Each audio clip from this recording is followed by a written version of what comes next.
بسم اللہ الرحمن الرحیم۔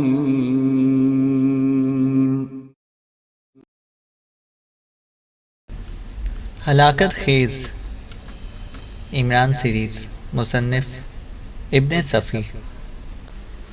جوزف اسے چھوڑ کر چلا گیا تھا۔ جیمسن شام تک پڑا سوتا رہا، پھر کسی نے اسے جھنجھوڑ کر جگایا۔ سوتے وقت اس نے دروازہ اندر سے بولٹ نہیں کیا تھا۔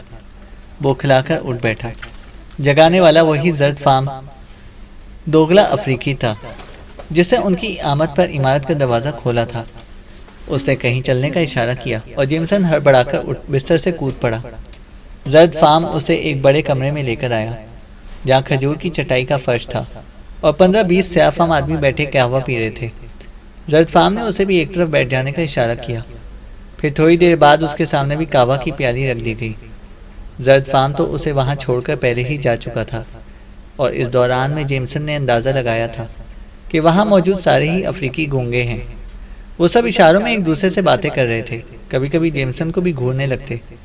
قہوہ لذیذ تھا، مثالوں کی خوشبو سے روح تک معطر محسوس ہوئی۔ وہ ننھی چسکیاں لیتا رہا، پھر اچانک وہاں سناٹا چھا گیا۔ گونگوں کے حلق سے نکلنے والی بے ہنگم آوازیں تھم گئیں اور وہ سب داخلے کے دروازے کی طرف دیکھنے لگے۔ جیمسن بھی مڑا اور سناٹے میں آ گیا۔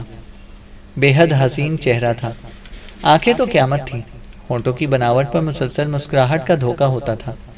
سفید فام لڑکی تھی، عمر 20 سے زیادہ نہ رہی ہوگی۔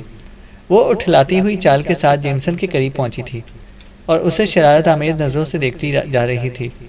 جیمسن بوکھلا گیا، لیکن اسے بہرحال یاد تھا کہ وہ گونگا ہے۔ جب سے گونگا بنا تھا بار بار خود کو یاد دلاتا رہتا تھا کہ وہ گونگا ہے۔ لڑکی کی مترنم آواز کمرے میں گونجی۔ وہ اس سے کہہ رہی تھی، ہو تو دوگلے ہی، لیکن تمہیں جنوبی ایشیائی کی کسی نسل کا میل معلوم ہوتا ہے۔ کیوں؟ کیا میرا خیال غلط ہے؟ نہیں جانے من، وہ بے اختیار کہنے ہی والا تھا کہ ذہن کو جھٹکا سا لگا۔ وہ تو گونگا ہے۔ زبان جس پوزیشن میں تھی اسی میں رہ گئی، لیکن اس نے ہاتھ نچا کر اشارے سے یہ ضرور پوچھ لیا تھا کہ وہ کیا کہہ رہی ہے۔ پیدائشی گونگے ہو؟ اس نے پوچھا، اور جیمسن ہونکوں کی طرح منہ پھاڑے اس کی شکل دیکھتا رہا۔ ویسے یہ بھی سوچا تھا کہ کہیں پہچان تو نہیں لیا گیا۔ چلو اٹھو میرے ساتھ، وہ پھر بولی، لیکن جیمسن کی حالت میں کوئی تبدیلی نہ ہوئی۔ ادھر نہ جانے کیوں دوسرے گونگوں نے حلق پھاڑ پھاڑ کر ہنسنا شروع کر دیا۔ جیمسن پر مزید بدحواسی طاری ہو گئی، لیکن وہ خود کو کنٹرول رکھنے کے لیے برابر کوشاں رہا۔ جب لڑکی نے اٹھنے کا اشارہ کیا تو بڑی سعادت مندی سے اٹھ گیا۔ پھر اس نے اپنے پیچھے آنے کا اشارہ کیا۔ اس نے چپ چاپ تعمیل کی۔ ٹھیک اسی وقت کسی گونگے نے جل کر بھوں بھوں رونا شروع کر دیا، اور جیمسن نے بڑی مشکل سے اپنے اس کہے کا گلا گھونٹا جو سینے کی گہرائیوں سے ہونٹوں تک آنے کے لیے مچل رہا تھا۔ لڑکی عمارت میں نکل آئی تھی۔ جیمسن اس کے پیچھے چلتا رہا۔ وہ مڑ مڑ کر اسے اشارہ کی جا رہی تھی کہ اسی طرح چلتا رہے۔ گلی سے نکل کر وہ سڑک پر پہنچے تھے جہاں ایک جگہ ایک لمبی سی سیاہ گاڑی کھڑی تھی۔ جیمسن بہت زیادہ محتاط ہو گیا، ایک پل کے لیے بھی اپنی موجودہ حیثیت کو فراموش نہیں کرنا چاہتا تھا۔ گاڑی کے قریب رک کر لڑکی نے پچھلی سیٹ کا اشارہ کیا، لیکن جیمسن ہونکوں کی طرح منہ پھاڑے کھڑا رہا۔ ایسا لگتا تھا جیسے اس کی سمجھ میں نہ آ رہا ہو کہ لڑکی کیا چاہتی ہے۔ بالآخر لڑکی نے خود ہی دروازہ کھولا اور اشارہ کیا تھا کہ وہ اندر بیٹھ جائیں۔ خوفزدہ انداز میں جیمسن نے تعمیل کی۔ لڑکی اب اسٹیئرنگ کے سامنے بیٹھی اور گاڑی حرکت میں آ گئی۔ جیمسن نے طویل سانس لے کر آنکھیں بند کر لیں۔ اب پتہ نہیں کہ کیا ہونے والا تھا۔ وہ اسے کہاں لے کر جا رہی تھی، اور وہ اس عمارت میں گونگوں کی بھیڑ کیسی تھی؟ کیا یہ سب گونگے کسی خاص مقصد کے تحت اکٹھا کیے جا رہے تھے؟ مواقعی کی حیثیت اس پر اظہر من الشمس تھی، تو کیا وہ نیگرو جوزف نہیں تھا جس نے اسے مواقعی کے ٹھکانے تک پہنچایا تھا؟ الجھن بڑھتی رہی۔ اس نے مڑ کر دیکھا، سڑک دور تک سنسان پڑی تھی۔ اگر وہ نیگرو جوزف نہیں تھا تو کرنل بھی فراڈ، اور وہ عورت بھی جسے وہ جولیانا فٹز واٹر سمجھتا تھا۔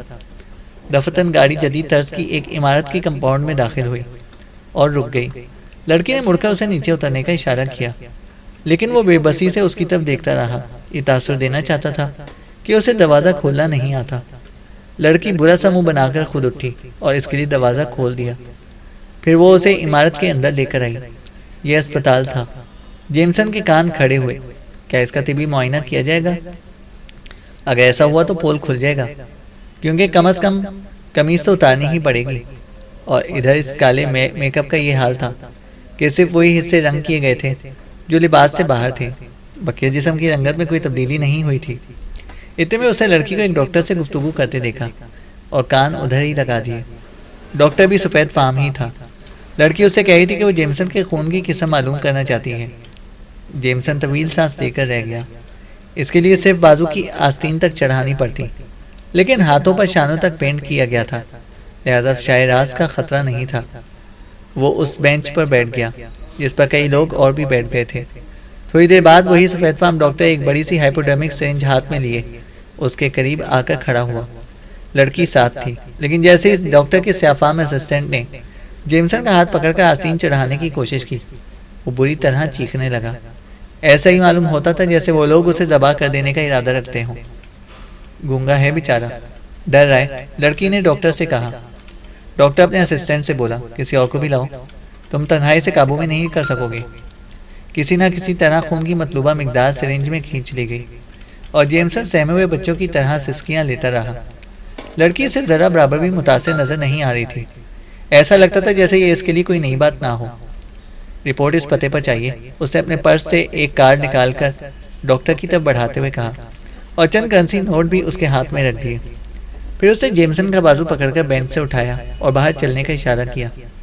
جیمسن کی سمجھ میں نہیں آ رہا تھا کہ اب کیا کرنا چاہیے۔ دھائی دار آدمیوں کے سلسلے میں بلڈ گروپ کے چکر سے آگاہ تھا، تو کیا اسے قربانی کا بکرا بنایا گیا ہے؟ ضروری نہیں ہے کہ اس کے ساتھی بر وقت اسے بچانے میں کامیاب ہو جائیں، بسا اوقات قربانی کے بکرے سچ مچ قربان ہو جاتے ہیں۔ لڑکی کی گاڑی کے قریب پہنچ چکا تھا، لیکن اندر بیٹھنے پر کسی طرح بھی خود کو آمادہ نہ کر سکا۔ دفتن ایک زوردار چیخ ماری اور وہاں سے بھاگ کھڑا ہوا۔ لڑکی ارے ارے ہی کرتی رہ گئی۔ شاید ہی کبھی اتنا تیز دوڑا ہو۔ ویسے اوسان خطا نہیں ہوئے تھے، ورنہ کسی گلی میں کیوں مڑتا، سیدھا ہی دوڑتا چلا جاتا۔ لیکن اس سے بے خبر تھا کہ اس کے اس طرح بھڑک کر بھاگتے ہی سڑک کے دوسری طرف سے ایک جیپ اسٹارٹ ہو کر اس کے پیچھے لگ گئی ہے۔ جیپ پر 4 عدد فوجی سوار تھے۔ گلی اتنی کشادہ نہیں تھی کہ جیپ فوری طور پر موڑی جا سکتی، لہٰذا اسے روک کر چاروں فوجی نیچے کودے اور جیمسن کے پیچھے دوڑنے لگے۔ ایک نے اسے للکارا بھی تھا، ٹھہرو ورنہ فائر کر دیا جائے گا۔ جیمسن خواہ مخواہ لڑکھڑایا اور منہ کے بل گر پڑا۔ ان کے حکم پر رکتا کیسے؟ گونگا اور بہرا تو تھا۔ پھر انہوں نے اسے جا لیا اور گھیر کر کھڑے ہو گئے۔ جیمسن خوفزدہ سی آوازیں حلق سے نکال رہا تھا۔ چاروں فوجی مقامی ہی تھے، لیکن سواحلی کی بجائے انگلش میں گفتگو کر رہے تھے۔ ان میں سے ایک نے کہا تھا، گاڑی یہیں پر لے آؤ۔ ایک فوجی اسی طرف کو دوڑ گیا جہاں جیپ چھوڑی تھی اور 3 جیمسن کو گھیر کر کھڑے رہے۔ جیمسن ہونکوں کی طرح ایک کی شکل دیکھتا رہا اور حلق سے طرح طرح کی آوازیں نکالتا رہا۔ ذرا دیر میں جیپ وہیں آ پہنچی اور جیمسن کو زبردستی اس پر چڑھا دیا گیا۔ سمجھ بھی نہیں آ رہا تھا کہ وہ مواقعی کے آدمی کے ہتھے چڑھا ہے یا یہ سچ مچ فوجی ہی ہیں، اور اسے اس طرح بھاگتے دیکھ کر ادھر لیا گیا ہے۔ بہرحال تن بتقدیر ہونے کے علاوہ اب کوئی اور چارہ بھی نہ تھا۔ چپ چاپ بیٹھا رہا اور جیپ حرکت میں آ گئی، لیکن سڑک کی طرف نہیں لے جائی گئی، گلی کے اندر ہی اندر سے دوسری جانب نکل گئی۔ پام کے درختوں کے درمیان خیموں کی چھوٹی سی بستی تھی۔ شہر سے باہر نکل کر فوجیوں کی جیپ نے ادھر ہی کا رخ کیا تھا۔ خیموں کے درمیان پہنچ کر رک گئی۔ شاید یہ کوئی فوجی کیمپ ہی تھا۔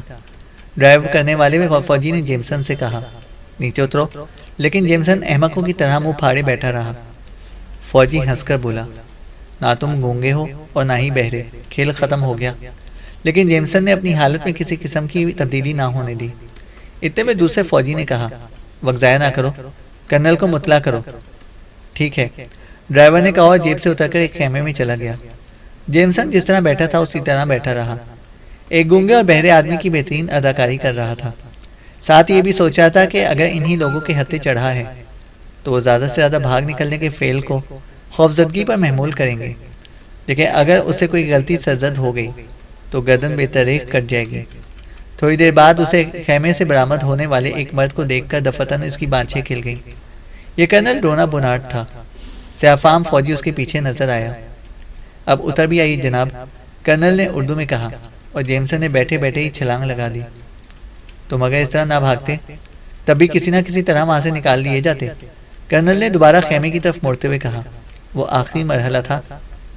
تو میں غلط نہیں بھاگا تھا؟ بھاگے کیوں تھے؟ کرنل نے پوچھا۔ وہاں میرا بلڈ گروپ معلوم کرنے کے لیے خون لیا گیا تھا، جیمسن نے کہا۔ اس لیے تم دہشت زدہ ہو کر بھاگ نکلے؟ کرنل بولا۔ کیا کرتا، جبکہ مجھے علم تھا کہ بلڈ گروپ معلوم ہو جانے کے بعد اگر میں ان کے لیے کارآمد ثابت ہوا تو میرا کیا حشر ہوگا۔ لیکن میرے خدا، کیوں خاموش کیوں ہو گئے؟ کرنل بولا۔ وہ کیمرہ میرے تھیلے میں رہ گیا، جیمسن نے کہا۔ سوال ہی پیدا نہیں ہوتا، جوزف اسے نکال لایا تھا، لیکن تمہارا اس طرح بھاگ نکلنا مجھے پسند نہیں آیا، کرنل نے کہا۔ اگر میرا پورا جسم سیاہ ہوتا تو شاید اس کی نوبت نہ آتی۔ وہ تو مجھے علم ہو گیا تھا کہ صرف خون ہی لینے تک بات رہ جائے گی، ورنہ میں تو اسپتال کے اندر ہی اندر سے بھاگنے کی سوچ رہا تھا، جیمسن نے کہا۔ خیر خیر، کرنل بولا۔ میرے باس کا کچھ پتہ چلا؟ جیمسن نے کہا۔ بخیریت ہے، کرنل بولا۔ کیا مطلب؟ جیمسن نے پوچھا۔ وہ خیمے میں داخل ہو چکے تھے۔ کرنل نے اسٹول کی طرف اشارہ کر کے کہا، بیٹھ جاؤ۔ آپ بے حد سنجیدہ معلوم ہو رہے ہیں یور میجسٹری، جیمسن تعمیل کرتا ہوا بولا۔ ایسا ہی معاملہ ہے، کرنل بولا۔ ہاں، آپ میرے باس کے بارے میں کچھ بتا رہے تھے، جیمسن نے پوچھا۔ وہ پھر معصومہ کے ہتھے چڑھ گیا ہے اور دونوں مل کر تمہیں تلاش کرتے پھر رہے ہیں۔ دوسرے الفاظ میں دراصل معصومہ کو میری تلاش ہے، اچھی طرح جانتا ہے کہ تم اس کے آدمیوں کے ہاتھ نہیں لگ سکے، کرنل نے کہا۔ تو اب آپ معصومہ کے لیے کیا کریں گے؟ جیمسن نے پوچھا۔ فی الحال اسے سسپینس میں رکھنے کا ارادہ ہے، یہی مناسب ہوگا، کرنل بولا۔ اور باس؟ جیمسن نے پوچھا۔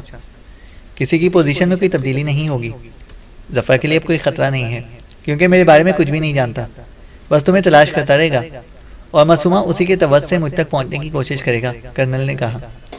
آپ کا کیا پروگرام ہے؟ جیمسن بولا۔ ایک طویل سفر کا آغاز، کرنل بولا۔ اوہ، تو آپ رفٹ ویلی کے جنگلات میں سفر کریں گے؟ جیمسن نے کہا۔ کرنل نے سر کو خفیف سی جنبش دی۔ جیمسن پھٹی پھٹی آنکھوں سے اسے دیکھتا رہا۔ کیا کہنا چاہتے ہو؟ بے حد خطرناک جنگل ہیں، جیمسن نے کہا۔ میں نے جغرافیہ کی کتاب میں یہی پڑھا تھا، کرنل نے ناخوشگوار لہجے میں کہا۔ لیکن وہاں جا کر کیا کریں گے؟ جیمسن نے پوچھا۔ یہ وہیں پہنچ کر سوچوں گا، کرنل بولا۔ میرے لیے کیا حکم ہے؟ جیمسن نے کہا۔ تمہاری جدائی اب پل بھر کے لیے بھی گوارا نہیں ہے، کرنل نے کہا۔ کیا مطلب؟ جیمسن بولا۔ مطلب یہ کہ تمہارا باس یہاں عیش کرے گا اور تم میرے ساتھ دھکے کھاتے پھرو گے، کرنل بولا۔ میرا قصور یور میجسٹری، جیمسن نے کہا۔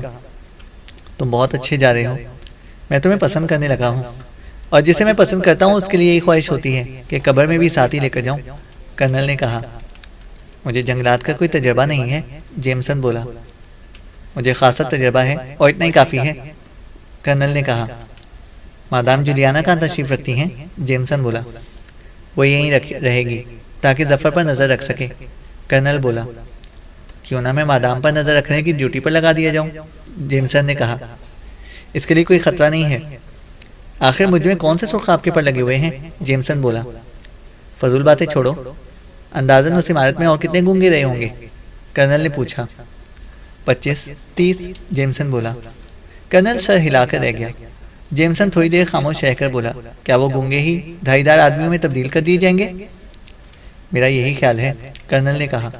ان گونگوں کا مصرف ہی معلوم کرنے کے لیے تمہیں وہاں پہنچایا گیا تھا، اور وقاضی کے ایجنٹ گونگوں کو تلاش کر کے وہاں پہنچاتے ہیں۔ بلڈ گروپ معلوم کرنے کی کہانی اسی طرف اشارہ کرتی ہے کہ یہاں گونگے ہی استعمال کی جا رہے ہیں، کرنل نے کہا۔ وہ لڑکی قیامت تھی، جیمسن ٹھنڈی سانس لے کر بولا۔ اگر وہیں واپس جانا چاہو تو مجھے کوئی اعتراض نہ ہوگا، لیکن اتنا مثالہ فراہم کرنا میرے بس سے باہر ہوگا کہ تمہیں نیچے سے اوپر تک کالا کر کے رکھ دوں، کرنل نے کہا۔ تو کیا مجھے اسی حلیے میں رہنا ہے؟ جیمسن نے پوچھا۔ یہی سوچ رہا ہوں، فوجی وردی میں اچھے خاصے لگو گے، کرنل نے کہا۔ تو کیا یہ واقعی فوجیوں کا ہی کیمپ ہے؟ جیمسن نے کہا۔ یہاں کی ملٹری انٹیلیجنس کا ایک دستہ ہے، کرنل بولا۔ اور یہ شریک سفر ہوگا؟ جیمسن نے پوچھا۔ یہی بات ہے، میں یہاں ان کی مدد کے لیے آیا ہوں، کرنل بولا۔ لیکن اپنا قصور اب مجھے بھی معلوم نہیں ہو سکا، جیمسن نے کہا۔ جاؤ آرام کرو، کرنل بولا۔ کہاں جاؤں؟ جیمسن نے کہا۔ تمہیں اس خیمے میں پہنچا دیا جائے گا جہاں کیمپ کرنا ہے، دوسروں کے سامنے کرنل کہہ کر مخاطب کرو گے، اور یہ نہیں بھولو گے کہ میں کرنل ڈونا بونارڈ ہوں، کرنل یعنی عمران نے کہا۔ تو کیا یہ لوگ بھی آپ کی شخصیت سے واقف نہیں ہیں؟ جیمسن نے کہا۔ کرنل ڈونا بونارڈ اس بر اعظم میں مشہور شخصیت ہے، کرنل نے کہا۔ مطلب یہ کہ وہ عمران صاحب کی حیثیت سے آپ کو نہیں جانتے؟ جیمسن نے پوچھا۔ عمران صاحب کس چڑیا کا نام ہے؟ کرنل نے کہا۔ واقعی میں نے پہلے کبھی آپ کو ایسے موڈ میں نہیں دیکھا، جیمسن نے کہا۔ ایشیا اور افریقہ پر ڈونا برنارڈو کا ہی راج ہے، عمرانوں کو کون پوچھتا ہے؟ عمرانوں کا مصرف صرف یہ رہ گیا کہ ڈونا برنارڈو کی سازشوں کا شکار ہوتے رہیں اور ان کا اعلی کار بنتے رہیں، کرنل نے کہا۔ آپ بہت غصے میں معلوم ہوتے ہیں اور میجسٹری، جیمسن نے کہا۔ اس لیے میں نے ڈونا برنارڈی کی حیثیت سے انہیں چاقو چوبند رکھ سکوں گا، ورنہ ان کا احساس کمتری مجھے بھی لے ڈوبے گا، عمران بولا۔ اتنے سیریس کبھی نظر نہیں آئے، جیمسن نے کہا۔ عمران نے کسی کو آواز دی۔ ایک سیاہ فوجی نے خیمے میں داخل ہو کر اسے سیلیوٹ کیا۔ عمران نے جیمسن کی طرف اشارہ کر کے کہا، اسے مگونڈا کے خیمے میں پہنچا دو۔ جیمسن بہت سی باتیں کرنا چاہتا تھا، لیکن اس فوجی کی موجودگی میں عمران کے سر نہ ہو سکا۔ چپ چاپ فوجی کے پیچھے چل پڑا۔ مگونڈا سے مراد شاید جوزف مگونڈا تھا۔ جیمسن کا اندازہ غلط نہ نکلا۔ اس خیمے میں جوزف ہی سے ملاقات ہوئی۔ جیمسن کو دیکھ کر اس نے دانت نکال دیے۔ وہ بھی فوجی وردی ہی میں تھا۔ بہت خوش نظر آ رہے ہو، جیمسن نے برا سا منہ بنا کر کہا۔ برسوں کی آرزو پوری ہوئی ہے مسٹر، اپنے دیس کی فضا میں سانس لے رہا ہوں، جوزف نے کہا۔ پہلے کیوں نہیں آئے؟ کسی نے باندھ کر تو نہیں رکھا تھا؟ جیمسن نے کہا۔ باندھ رکھا تھا، باس کی محبت نے باندھ رکھا تھا، شاید قبر ہی مجھے ان سے جدا کر سکے، جوزف نے کہا۔ میرا دل نہیں لگ رہا، جیمسن بولا۔ تم یہاں دل لگانے کے لیے نہیں آئے، میری اور بات ہے، جوزف نے کہا۔ مجھے اس علاقے کے بارے میں بتاؤ جدھر سفر کرنا ہے، جیمسن نے کہا۔ میں نہیں جانتا مسٹر کہ کدھر سفر کرنا ہے، جوزف بولا۔ اس کیمپ میں عمران صاحب کی کیا پوزیشن ہے؟ میرا باس ہر جگہ بادشاہ نظر آتا ہے، جوزف نے کہا۔ مطلب یہ کہ کمانڈر کے مقابلے میں ان کی کیا حیثیت ہے؟ جیمسن نے پوچھا۔ ان کے علاقے میں اور کوئی کمانڈر نہیں ہے، دوسرے صرف مشورہ دے سکتے ہیں، حکم باس کا ہی چلتا ہے، جوزف بولا۔ تم لوگ جب سے یہاں پر آئے ہو کیا کرتے رہے ہو؟ جیمسن نے پوچھا۔ پورا تنزانیہ چھان مارا ہے جنگلوں کو چھوڑ کر، اب شاید کسی جنگل میں گھسنے کا پروگرام ہے، جوزف نے کہا۔ کہیں کچھ تو خون کی نوبت تو نہیں آئی؟ جیمسن نے کہا۔ ابھی تک تو ایسا نہیں ہوا، لیکن میں خون کی بو سونگھ رہا ہوں۔ لاشوں پر منڈلانے والے گدھوں کو مزدہ ہو، جوزف نے کہا۔ وہ تو ویسے بھی ہوگا، افریقہ بڑی طاقتوں کا اکھاڑا بننے والا ہے، فاضل اسلحے کی فروخت سے جو رقم حاصل ہوگی انسانیت کی فلاح پر صرف کی جائے گی، جیمسن نے کہا۔ تم نے یہ طنز بڑی طاقتوں پر کیا ہے یا افریقہ پر؟ جوزف آنکھیں نکال کر بولا۔ کسی پر بھی نہیں، میں نے تو حقیقت بیان کی ہے۔ دونوں بڑی طاقتیں اپنا فاضل اسلحہ اسی طرح ٹھکانے لگاتی ہیں، جیمسن نے کہا۔ بس ختم کرو، میں اس سلسلے میں کچھ نہیں سننا چاہتا، جوزف ہاتھ اٹھا کر بولا۔ جیمسن تو ہاتھ نہیں لگا تھا، لیکن اب ان دونوں کے درمیان یہ ٹھہری تھی کہ موانزہ میں اس عورت کو تلاش کیا جائے جو فون پر ان سے گفتگو کرتی رہتی ہے۔ معصومہ نے پہلے تو اسے لا حاصل قرار دیا، لیکن پھر نہ جانے کیوں اس پر آمادگی ظاہر کی۔ بذریعہ ریلوے ٹرین اروشا پہنچے تھے اور پھر وہاں سے ایک لینڈ روور کرائے پر حاصل کی تھی اور موانزہ کی طرف روانہ ہو گئے۔ ظفر نے معصومہ کو یہ نہیں بتایا تھا کہ وہ اس عورت سے مل چکا ہے۔ لیکن ہم اسے تلاش کس طرح کریں گے؟ معصومہ نے کہا۔ کیوں؟ تم نے تو کہا تھا کہ تم اس سے فون پر رابطہ قائم کرتے ہو، فون نمبر کے ذریعے پتہ لگایا جا سکتا ہے، ظفر نے کہا۔ میں نے یہ کبھی نہیں کہا ہوگا کہ میں رابطہ قائم کرتا ہوں، کیونکہ حقیقت یہ ہے کہ وہی مجھے کال کرتی رہتی ہے اور کبھی کوئی فون نمبر مجھے نہیں دیا، معصومہ نے کہا۔ تب تو دشواری ہوگی۔ کیا ان اطراف میں کوئی ایسی جگہ بھی ہے جہاں چڑھائی پر ریگستان اور ڈھلان میں ایک چھوٹی سی سرسبز وادی ہے؟ ظفر کچھ سوچتا ہوا بولا۔ بے شمار ایسی جگہیں ہوں گی، معصومہ نے لاپرواہی سے کہا۔ ظفر نے پھر کچھ نہ پوچھا، خود سے اپنا یہ سوال احمقانہ معلوم ہوا تھا۔ ویسے میں تمہیں بتا دوں کہ میں یہاں اس عورت کی تلاش میں نہیں آیا ہوں، معصومہ تھوڑی دیر بعد بولا۔ وہ لینڈ روور ڈرائیو کر رہا تھا۔ میں سمجھا نہیں، ظفر بولا۔ بس تھوڑی سی تفریح چاہتا تھا۔ موانزہ میں سیاحوں کی بھیڑ ہوگی، بڑے حسین حسین چہرے دکھائی دیتے ہیں، معصومہ نے کہا۔ مجھ سے بڑی غلطی ہوئی، ظفر پر تفکر لہجے میں بولا۔ کیسی غلطی؟ معصومہ نے پوچھا۔ مجھے وہی معلوم کر لینا چاہیے تھا کہ تمہارے پاس اس عورت کا کوئی نمبر بھی ہے یا نہیں، ظفر نے کہا۔ ارے اس کی فکر نہ کرو، تمہاری تفریح بھی میرے ذمہ، تم بہت اچھے دوست ثابت ہوئے ہو، معصومہ ہنس کر بولا۔ نہیں، مجھے شرمندگی ہے مسٹر معصومہ، ظفر بولا۔ اوہ بھول بھی جاؤ، میں یاروں کا یار ہوں، معصومہ نے کہا۔ دوپہر کے کھانے کے لیے وہ ایک چھوٹی سی بستی میں رکے۔ بڑی پرفضا جگہ تھی. چاروں طرف کئی رنگوں کے خودرو پھولوں کے تختے لہلا رہے تھے اور فضا میں عجیب سی خوشبو رچی ہوئی تھی. ایک صاف ستھرے ہوٹل میں لنچ کرنے کے لیے داخل ہوئے. کھانے کا کمرہ سیاحوں سے بھرا ہوا تھا. کوئی میز خالی نہیں تھی، اس لیے وہ کاؤنٹر کے قریب ہی رک گئے. ادھر تو یہی ہوگا، کھڑے کھڑے کھاؤ، معصومہ بولا. کوئی فرق نہیں پڑتا، ظفر نے کہا اور یکبیک چونک پڑا. صدر دروازے کے قریب ایک طویل قامت دبلا پتلا آدمی دکھائی دیا تھا. چپٹی سی ناک کے نیچے گھنی مونچھیں کچھ عجیب سی لگ رہی تھی. اتنی گھنی تھی کہ دہانہ بالکل دکھائی نہیں دیتا تھا. اس کے ساتھ ایک سیاہ فام عورت بھی تھی، خاصی صحت مند اور شوخ آنکھوں والی. عمر زیادہ سے زیادہ 25 سال رہی ہوگی. وہ دونوں بھی ان کے قریب ہی آ کھڑے ہوئے. ظفر کو ایسا محسوس ہو رہا تھا جیسے اس آدمی کو پہلے بھی کہیں دیکھ چکا ہو. پہلی ہی نظر میں شناسا سا لگا تھا، اسی لیے تو اسے دیکھتے ہی چونکا تھا. لیکن وہ اس کی طرف توجہ دیے بغیر اپنی ساتھی عورت سے باتیں کیے جا رہا تھا. دونوں انگلش ہی میں گفتگو کر رہے تھے. مرد کا لہجہ بے حد پیار بھرا تھا. اس کے مقابلے میں عورت کچھ زیادہ دلچسپی نہیں لے رہی تھی. کیا رکھا ہے اس عورت میں، کیوں گھور رہے ہو؟ معصومہ نے آہستہ سے کہا. وہم ہے تمہارا، میں تو نہیں گھور رہا، ظفر جلدی سے بولا. ادھر وہ لمبا آدمی اپنے ساتھی سے کہہ رہا تھا. تمہیں بہت جلد بھوک لگتی ہے، کہیں ہاضمہ نہ خراب کر بیٹھنا. ٹوکا مت کرو، وہ بھنا کر بولی. تمہارے بھلے کو کہہ رہا ہوں، حلق تک ٹھونس لیتی ہو، پھر کہتی ہو کہ طبیعت حاضر نہیں. بکواس مت کرو، تمہاری موٹر کار کے فرائض انجام نہیں دے سکتی. پتہ نہیں کس بری گھڑی میں تم سے ملاقات ہوئی تھی، اس عورت نے کہا تھا. اچھا، کیا کھاؤ گی؟ آدمی بولا. اسنیک، عورت نے کہا. کتنے درجن منگوا لوں؟ آدمی بولا.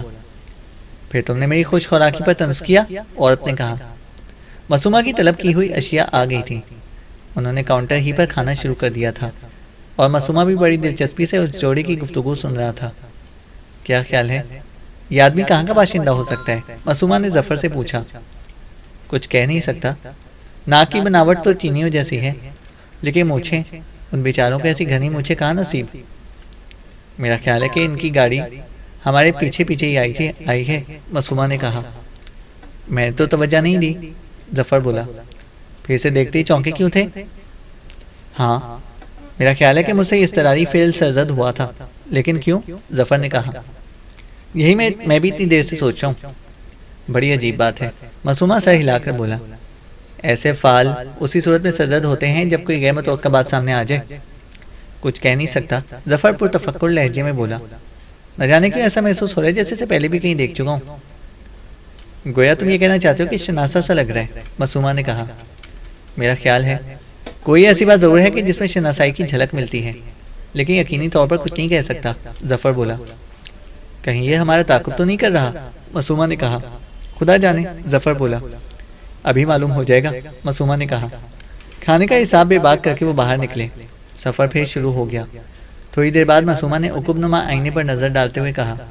دیکھ لو، اسی کی گاڑی معلوم ہوتی ہے. اتنے یقین کے ساتھ نہ کہو. کیا تم ان کی گاڑی کو پہچانتے ہو؟ ظفر نے کہا. میں نے اس وقت تک گاڑی اسٹارٹ نہیں کی تھی جب تک وہ آ کر اپنی گاڑی میں بیٹھنے گئے تھے، معصومہ نے کہا. اگر وہ واقعی ہمارا تعاقب کر رہے ہیں تو کون ہو سکتے ہیں؟ ظفر نے پرتشویش لہجے میں کہا. اوہ، اتنے بھولے نہ بنو، معصومہ بولا. کیا مطلب؟ ظفر نے کہا. ہو سکتا ہے یہ بھی انہی میں سے ایک ہوں جنہوں نے تمہارے ساتھی کو غائب کر دیا ہے، معصومہ نے کہا. اوفو، میں بھی کتنا بے عقل ہوں، ظفر بولا. لہذا ہوشیار رہو، اگر یہ کسی طرح ہمارے ہاتھ آ جائے تو، معصومہ نے کہا. کیا یہ ضروری ہے کہ صرف دو ہی ہوں؟ میں سمجھا نہیں کہ کیا کہنا چاہتے ہو، معصومہ بولا. ہو سکتا ہے اور بھی ہوں، کئی گاڑیاں تو بھی ہیں اس کے پیچھے، ظفر نے کہا. کچھ بھی ہو، ہمیں ان پر ہاتھ ڈالنے کی کوشش کرنی چاہیے، معصومہ بولا. جیسی تمہاری مرضی. مجھے کسی طرح پیچھے نہ پاؤ گے، ظفر نے کہا. کوئی تدبیر سوچو کہ کیسے گھیرا جائے، معصومہ بولا. کسی جگہ رکو، اگر وہ لوگ بھی رکیں تو تصدیق بھی ہو جائے گی کہ ہمارے ہی تعاقب میں ہیں، بس وہیں پر گھیر لیں گے، ظفر نے کہا. مناسب سی جگہ کا انتخاب کرنا پڑے گا، معصومہ نے پرتفکر لہجے میں کہا. مجھے تو نہیں لگتا کہ کہیں کوئی ایسی جگہ مل سکے گی. یہ سڑک بھی اتنی کشادہ نہیں ہے کہ دوسری گاڑیوں کو روکے بغیر ہم کسی جگہ پر رک سکیں، ظفر نے کہا. ہاں شاید، اب موانزہ تک ایسی کوئی جگہ نہیں مل سکے گی، معصومہ بولا. تو پھر سیدھے موانزہ ہی چلو، اگر وہ ہمارا تعاقب کرتے رہے تو وہیں نبٹ لیں گے، ظفر نے کہا. ٹھیک ہے، ایسا ہی کرتے ہیں. مسومہ طویل سانس لے کر بولا۔ ظفر الجھن میں پڑ گیا تھا، آخری لمبا آدمی کون ہو سکتا ہے؟ اس نے اس میں اس شناسائی کی جھلکیاں کیوں محسوس کی تھی؟ جب وہ عورت سے گفتگو کر رہا تھا تو آواز بھی کچھ جانی پہچانی سی لگی تھی۔ کیا سوچنے لگے؟ مسومہ نے کچھ دیر بعد پوچھا۔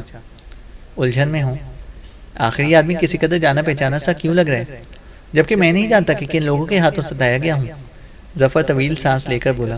اوہ، ایک بات، کیا یہ تمہارے ساتھیوں میں سے بھی کوئی ہو سکتا ہے؟ مطلب یہ کہ میک اپ میں ہوں اور تم نے چال ڈھال کی بنا پر شناسائی محسوس کی ہو؟ مسومہ بولا۔ سوال ہی پیدا نہیں ہوتا، میرے ساتھیوں میں نہ کوئی اتنا دبلا ہے اور نہ ہی اتنا لمبا، ظفر نے کہا۔ ضروری تو نہیں کہ اپنے محکمے کے سارے آدمیوں سے واقف ہو، مسومہ نے کہا۔ سوال ہے شناسائی محسوس کرنے کا، ظفر بولا۔ ٹھیک کہہ رہے ہو، مسومہ نے کہا۔ سفر جاری رہا۔ اچانک ظفر کو یاد آ گیا کہ غیر شعوری طور پر اس کا ذہن کسی طرف کس طرف بھاگ رہا ہے۔ کیا یہ مشہور چینی جرائم پیشہ سنگ ہی ہو سکتا ہے؟ اوہ، شاید۔ ناک اور پیشانی کی بناوٹ کی بنا پر اسے شناسائی سی محسوس ہوئی تھی۔ گھنی مونچھوں نے کسی حد تک اصل حلیے کی پردہ پوشی کی تھی، لیکن پیشانی، ناک اور آنکھوں کی بناوٹ وہی اور چھوٹی چمکیلی تھی۔ وہ سوچتا رہا، اس سلسلے میں مسومہ سے کوئی بات نہیں کرنا چاہتا تھا، پتہ نہیں کہ کیا چکر ہے۔ بالآخر وہ موانزہ میں جا پہنچے۔ کیا یہاں کچھ وقت گزارنے کا ارادہ ہے؟ ظفر نے پوچھا۔ کیوں نہیں؟ وکٹوریہ کے ساحل کی ٹھنڈی ٹھنڈی ہوائیں روز روز کہاں نصیب ہوتی ہیں؟ کام ہو یا نہ ہو، 2-1 دن تو یہاں گزارنے ہی ہیں۔ کسی اقامتی ہوٹل کی طرف چلتے ہیں، مسومہ بولا۔ دوسری گاڑی اب بھی پیچھے لگی ہوئی تھی۔ تم دیکھ لینا، جہاں ہم ٹھہریں گے وہیں یہ دونوں بھی قیام کریں گے، مسومہ نے کہا۔ اچھا ہے، ہمیں ان پر نظر رکھنے میں آسانی ہوگی، ظفر بولا۔ مسومہ نے کہکا لگایا اور بولا، کتنے مزے کی بات ہے کہ وہ ہم پر نظر رکھیں گے اور ہم ان پر، لیکن وہ عورت تو مجھے کوئی سڑی ہوئی طوائف لگتی ہے۔ ظفر کچھ نہ بولا۔ وہ ایک ہوٹل کے سامنے رکے تھے، بدقت تمام ایک ہی کمرہ مل سکا تھا۔ چلو غنیمت ہے، ورنہ پہلے سے ریزرویشن کرائے بغیر ان ہوٹلوں میں جگہ نہیں ملتی، مسومہ نے کہا۔ لیکن وہ دونوں کیا کریں گے؟ میرا خیال ہے کہ باہر ہی رکے ہوئے ہیں، ابھی تک اندر نہیں آئے، ظفر بولا۔ انہیں یہاں جگہ نہ ملے تب بھی وہ قیام کر سکیں گے۔ کیا تم نے تھوڑی فاصلے پر وہ رنگا رنگ خیمے نہیں دیکھے؟ تو کیا وہ خیمے بھی؟ ظفر نے کہا۔ جب اندر جگہ نہیں ہوتی تو وہ خیمے ہی کام آتے ہیں، ہمیں یہاں جگہ نہ ملتی تو ہم بھی یہی کرتے، مسومہ نے کہا۔ اگر وہ واقعی ہمارا تعاقب کر رہے ہیں تو دوبارہ ضرور ملاقات ہوگی، ظفر نے لاپرواہی سے شانوں کو جنبش دی۔ وہ اس کمرے میں پہنچا دیے گئے جہاں انہیں قیام کرنا تھا۔ مسومہ گھوڑے بیچ کر سویا، البتہ نیند ظفر کی آنکھوں سے کوسوں دور رہی۔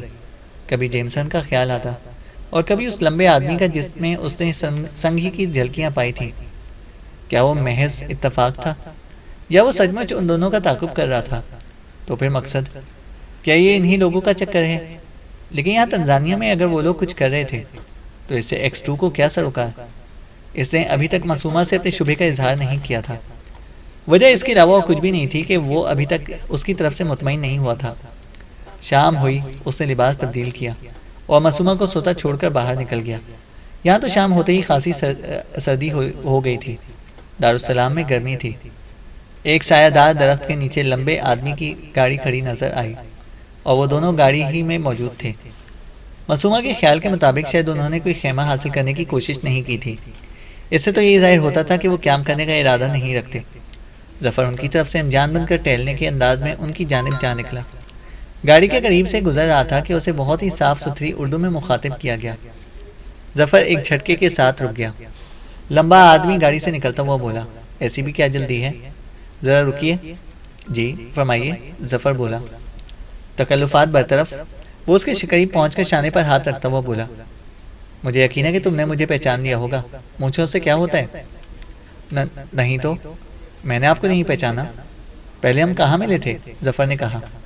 وہ زور سے ہنس کر بولا، مجھے چڑھانے کی کوشش کر رہے ہو؟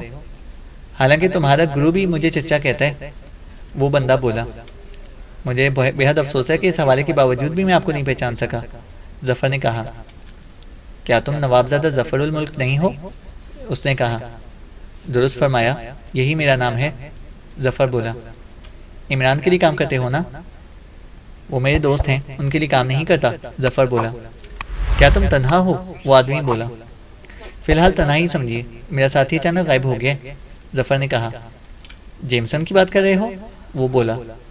جی ہاں، ظفر نے حیرت سے کہا۔ کمال ہے، آپ سب کچھ جانتے ہیں۔ یہاں آنے کا مقصد؟ وہ آدمی بولا۔ سیاحت، ظفر بولا۔ محکمہ کار خاص کے ایک ڈپٹی ڈائریکٹر کے ساتھ؟ اس آدمی نے پوچھا۔ میں نہیں سمجھا، ظفر بولا۔ مسٹر کویلو مسوما کی بات کر رہا ہوں۔ کچھ دنوں پہلے جیمسن بھی اسی کے ساتھ دکھائی دیا تھا، اس آدمی نے کہا۔ میں اس کے بارے میں اتنا ہی جانتا ہوں کہ اس کا نام مسوما ہے۔ کلیمنجارو میں ملاقات ہوئی تھی، دوستی ہو گئی، ظفر بولا۔ عمران کہاں ہے؟ اس آدمی نے کہا۔ وطن ہی میں ہوں گے، ظفر بولا۔ میں یقین نہیں کر سکتا، وہ بولا۔ ظفر الملک نے لاپرواہی سے شانوں کو جنبش دی۔ لمبا آدمی اسے بغور دیکھے جا رہا تھا، تھوڑی دیر بعد بولا۔ ہو سکتا ہے تمہیں اس کی موجودگی کا علم نہ ہو۔ ممکن ہے، لیکن ابھی تک آپ نے اپنا نام نہیں بتایا، ظفر بولا۔ تم مجھے اچھی طرح جانتے ہو، خواہ مخواہ بننے کی کوشش مت کرو، وہ آدمی بولا۔ دفتن کالی عورت نے جو کسی قدر نشے میں معلوم ہوتی تھی، گاڑی کے اندر سے پوچھا۔ تم کس زبان میں گفتگو کر رہے ہو ڈارلنگ؟ فرشتوں کی زبان میں۔ یہ نیگریس کمال کی عورت ہے، لمبے آدمی نے اسے جواب دیا اور پھر ظفر سے بولا تھا۔ ظفر نے لاپرواہی سے سر کو جنبش دی۔ اگر یہاں تمہاری آمد کا مقصد محض سیاحت ہوتا تو تم اس کلوٹر کے ساتھ دکھائی نہ دیتے، کوئی عورت تمہاری ہم جلیس ہوتی، لمبے آدمی نے کہا۔ مجھے علم ہے کہ میرے بھتیجے کے کار پردازوں میں تم ہی سب سے زیادہ رنگین مزاج اور حسن پرست ہو۔ ظفر نے سوچا اب اس سسپینس سے نکلنا چاہیے، ہو سکتا ہے سنگ ہی اس مسئلے پر روشنی ڈال سکے کہ انہیں یہاں پر کیوں بھیجا گیا ہے۔ دفتن وہ اسے آنکھ مار کر مسکرایا اور آہستہ سے بولا۔ اچھا مسٹر سنگھی، تم کیا چاہتے ہو؟ شناسائی کا اعتراف میرے بچے، اور کچھ بھی نہیں، سنگھی بولا۔ لیکن میں نہیں جانتا کہ عمران کہاں ہے، ظفر نے کہا۔ تم دونوں یہاں کیوں آئے ہو؟ سنگھی نے پوچھا۔ یہ بھی مجھے معلوم نہیں، صرف ایک فرد سے ملاقات ہونی تھی، وہ بھی نہیں ہو سکی۔ اسی فرد سے تو ہمیں معلوم ہوتا کہ ہم یہاں پر کیوں آئے ہیں، ظفر نے کہا۔ تو واپس کیوں نہیں چلے گئے؟ سنگھی نے پوچھا۔ جیمسن کی بازیابی کے بغیر یہ ممکن نہیں، ظفر بولا۔ کیا میں اس سلسلے میں کسی کام آ سکتا ہوں؟ سنگھی نے پوچھا۔ شکریہ مسٹر سنگھی، ہم آپس میں دوست تو نہیں ہیں، ظفر نے کہا۔ جس ملک میں تم قانوناً میرا کچھ نہیں بگاڑ سکتے، وہاں مجھے اپنا دوست ہی سمجھو گے، سنگھی بولا۔ اگر اس ڈپٹی ڈائریکٹر کو تمہاری شخصیت کا علم ہو جائے جو میرے ساتھ ہے تو کیا ہوگا، ظفر نے کہا۔ وہ خود چور ہے، سنگھی بولا۔ میں سمجھا نہیں، ظفر نے کہا۔ یہ اپنے محکمے کا وفادار ہے اور نام ملک کا، سنگھی نے کہا۔ خیر خیر، تم میری کوئی مدد نہ کر سکو گے مسٹر سنگھی، ظفر بولا۔ تمہاری مرضی، سنگھی نے برا سا منہ بنا کر شانوں کو جنبش دی۔ لیکن میں ایک بات ضرور پوچھوں گا۔ گاڑی میں بیٹھ جاؤ، کب تک کھڑے رہو گے، سنگھی بولا۔ شکریہ کہہ کر ظفر الملک اگلی سیٹ کا دروازہ کھول کر اندر بیٹھ گیا۔ پچھلی سیٹ پر نیگریس نیم دراز تھی۔ سنگھی اسے دوسری طرف دھکیلتا ہوا ادھر ہی بیٹھ کر بولا۔ اب پوچھو کہ کیا پوچھتے ہیں؟ فانوس والا قصہ، تم تھریسیا کی فلائنگ مشین کا پایا پکڑ کر اس کے ساتھ ہی فرار ہوئے تھے، پھر کیا ہوا تھا، ظفر نے کہا۔ سنگھی نے زوردار کہکا لگایا اور بولا۔ ہوتا کیا؟ میں نہیں جانتا تھا کہ فیگراز مجھے اور اسے کہاں لے کر جائے گا، لیکن پھر بھی عمران کی حماقتوں میں نہیں پڑنا چاہتا تھا، اسی لیے نکل جانا بہتر سمجھا، سنگھی بولا۔ پھر تھریسیا سے کیا رہی، ظفر نے پوچھا۔ غیر یقینی حالات تھے، اس لیے اس وقت تو میں ہی کسی نہ کسی طرح جان چھڑانا چاہتا تھا۔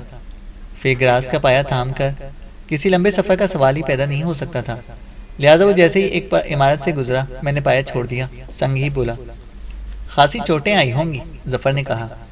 ذرا بھی نہیں، عمارت کے سوئمنگ پول میں گرا تھا، البتہ اندازے کی ذرا سی غلطی بھی چیتھڑے اڑا دیتی، سنگھی بولا۔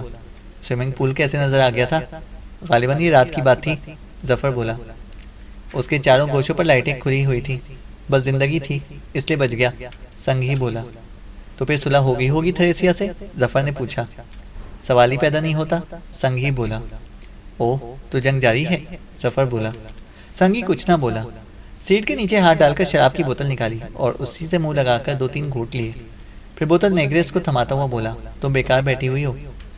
نہیں بس، زیادہ نہیں پیتی، نیگریس بولی۔ تم پیو گے؟ سنگھی نے ظفر سے پوچھا۔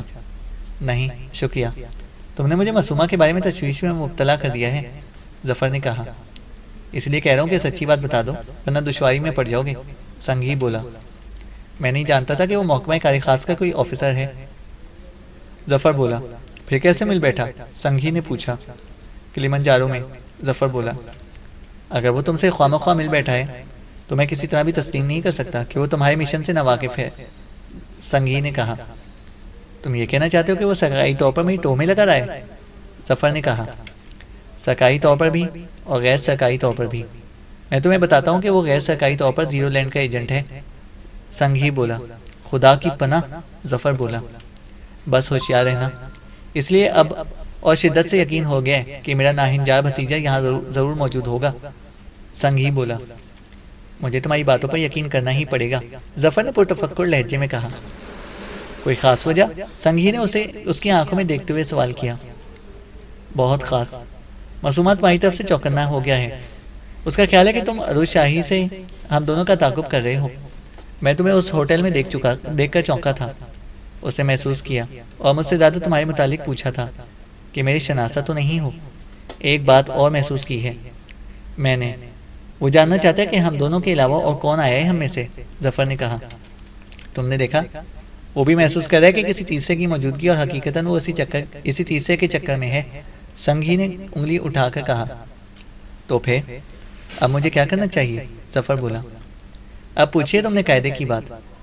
اس وقت وہ کہاں ہے؟ سنگھی کچھ سوچتا ہوا بولا، کمرے میں سوتا چھوڑ آیا ہوں۔ ظفر بولا، بس تو پھر اب مجھ سے الگ رہو، میں دیکھ لوں گا۔ سنگھی بولا۔ ظفر نے گاڑی کا دروازہ کھولا اور نیچے اتر آیا، پھر تیزی سے ہوٹل کی طرف روانگی ہوئی تھی، لیکن اپنے کمرے کے دروازے پر اسے رک جانا پڑا کیونکہ معصومہ دروازہ کھول کر باہر آ رہا تھا۔ تو تم کہاں تھے؟ کب گئے تھے؟ اسے کسی قدر اضطراب کے ساتھ پوچھا۔ اسی لمبے آدمی کے چکر میں تھا، ظفر بولا۔ کیا مطلب؟ معصومہ نے کہا، اس نے شاید کوئی خیمہ بھی حاصل نہیں کیا، ابھی تک گاڑی میں ہی بیٹھا ہوا ہے۔ ظفر بولا، بڑی عجیب بات ہے، لیکن تمہیں تنہا نہیں جانا چاہیے تھا۔ معصومہ بولا، اوہو، کیا میں کوئی ننھا بچہ ہوں؟ ظفر نے کہا، یہ بات نہیں مسٹر، یہاں کے لیے اجنبی ہو، لہٰذا کوئی افتاد پڑی تو ناواقفیت کی بنا پر حالات کا مقابلہ نہیں کر سکو گے۔ معصومہ بولا، یہ دلیل مان لوں گا۔ ظفر مسکرا کر بولا، ابھی اندھیرا پھیلنے میں دیر ہے، چلو ذرا ساحل تک ہوائیں، وہاں غروب کا منظر دیکھ کر خوش ہو جاؤ گے۔ معصومہ بولا، بالکل مزہ نہیں آئے گا، میرا ذہن اس لمبے آدمی میں الجھا ہوا ہے۔ ظفر بولا، اوہو، چھوڑو بھی، وہ 1000 آدمیوں کے ساتھ بھی ہو تو ہمارا کچھ نہیں بگاڑ سکتا، چلو چلیں، ادھر کے ایک ہوٹل میں بہترین سی فوڈ ملتا ہے۔ معصومہ نے کہا۔ وہ باہر نکلے، لیکن اس بار سنگھی کی گاڑی کہیں دکھائی نہ دی۔ معصومہ کے قدم بھی رک گئے تھے، اسے چاروں طرف دیکھتے ہوئے پوچھا، تم نے اس کی گاڑی کہاں دیکھی تھی؟ میں خود بھی حیران ہوں، اب تو کہیں بھی نظر نہیں آ رہی، ظفر نے کہا۔ خیر، مجھ سے بچ کر کہاں جائے گا؟ معصومہ بولا۔ وہ لینڈ روور میں بیٹھے اور ساحل کی طرف روانہ ہو گئے۔ چینل کو سبسکرائب کریں اور بیل آئیکن کو پریس کریں تاکہ ہماری ہر اپڈیٹ آپ کو بر وقت مل سکے۔